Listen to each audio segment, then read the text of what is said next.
milyong piso, ang pondo ng ating bansa.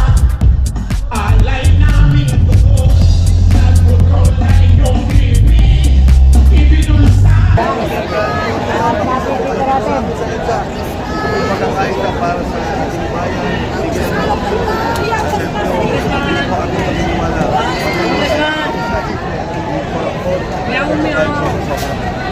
Kanina nabanggit niyo po na si Gutesa ay binigyan ng video. Ano?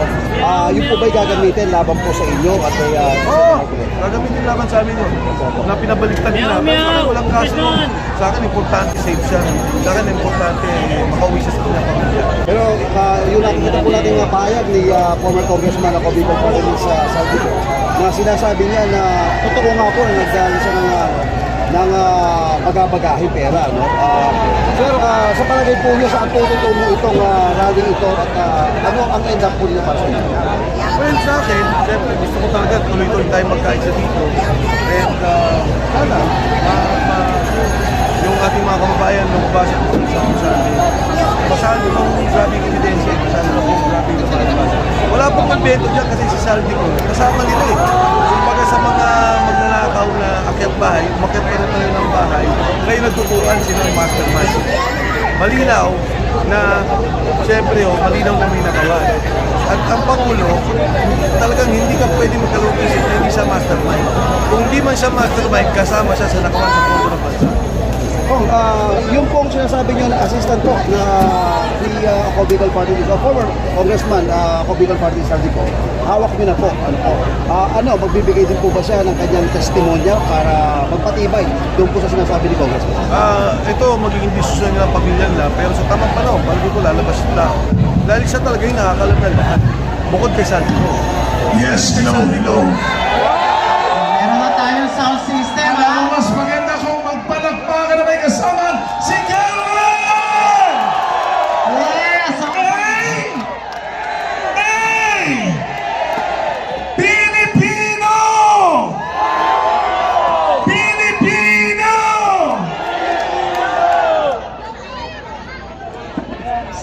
Antay na lang natin na mag-resume lahat, ha? Pati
habang sila po ay tuloy-tuloy sa kanilang katiwalian.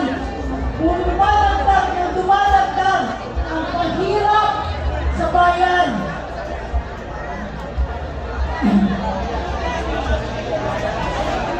Maraming salamat mga kasama. Hindi pa po tapos ang laban. Hindi pa po tapos.